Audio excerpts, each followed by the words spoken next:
오늘은 현장 국감이 많은 관계로 참석자가 조금 작은 것 같습니다. 이제 국정감사가 2주차로 접어드는데요.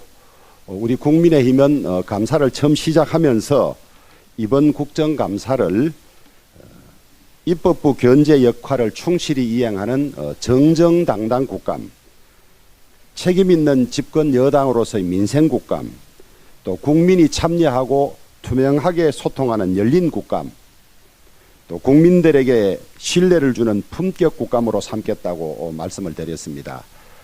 지난 1주간 여기에 비추어 보면 부족함이 많은 것 같습니다. 우리 당 의원님들은 우선 사용하는 언어나 피감기관을 대하는 데서 품격을 지켜주시기를 다시 한번 부탁을 드립니다.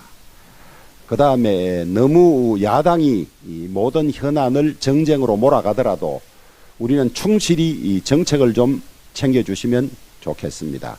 언론 보도에 의하면 재선충도 대단히 심각하고 또 북한이 여러 가지 핵실험을 하면서 공군 전투기까지 동원시키는 이런 상황에서 국민들 안보 불안이 어떤지, 민주당이 정쟁 국감을 하더라도 우리는 정책 국감, 국민을 안심시키는 그런 국감을 좀 해주실 것을 부탁을 드립니다.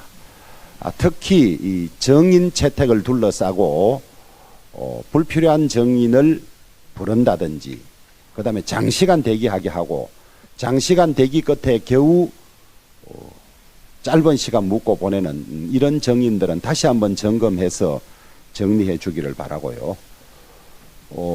피감기관들이 이치에 닿지 않은 이유로 자료 제출을 거부하는 경우가 많다고 합니다.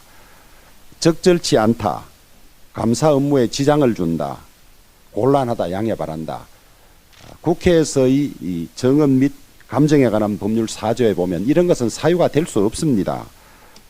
군사, 외교, 대북 관계의 국가 기밀에 관해서만, 그것도 엄격한 요건을 갖추어야만 자료 제출을 거부할 수 있는데, 지난 정권 때부터 특히 대장동 사건과 관련해서 민주당이 이 자료 제출 요구 자체를 정쟁 국감이라고 비판하고, 또 당시 이재명 경기도지사는 시아버지가 며느리 부엌 살림을 뒤지는 것 같다면서 비판을 했습니다만은, 그럼에도 불구하고 우리는 피감기관들에 대해서 충실한 자료 제출을 요구하고, 국무총리실에서 각 부처에 대해서 자료 제출이 소홀하거나 부실한 데 대해서 점검하고 독려해 줄 것을 요청을 합니다.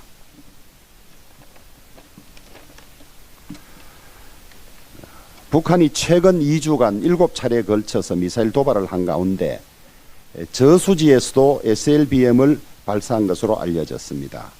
북한의 도발이 점점 과감해지고 우리나라의 전략 목표물에 대해서 방향만 바꾸면 타격할 수 있다는 호전성을 드러내고 있습니다. 우리는 한미일 연합방어훈련으로 대응을 하고 있습니다만은 국민들의 불안이 매우 높습니다.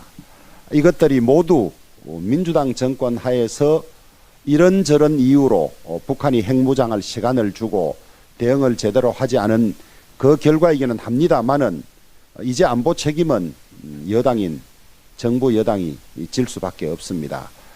한치의 빈틈도 없이 치밀하게 준비 대응을 해주길 바라고, 우리 국방위나 외통위 같은 데서는 그런 상황을 좀 점검해서 국민 불안을 씻어주기를 바라겠습니다. 소나무 재선충 피해가 다시 확산되고 있습니다. 수년 전에도 엄청나게 확산돼서 예산 지원을 늘리고 지자체에 제대로 된 방제를 요청을 했습니다만은 거의 손 놓고 있는 것 같습니다. 특히 포항, 밀양, 청도 일대는 차를 타고 지나가도 온 산이 벌겋게 되어 있고 그거 제거조차도 하지 않은 심각한 상태입니다.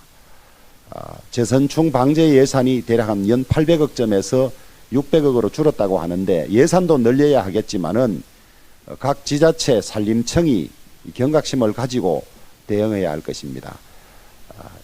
깨어진 창 이론이 있습니다.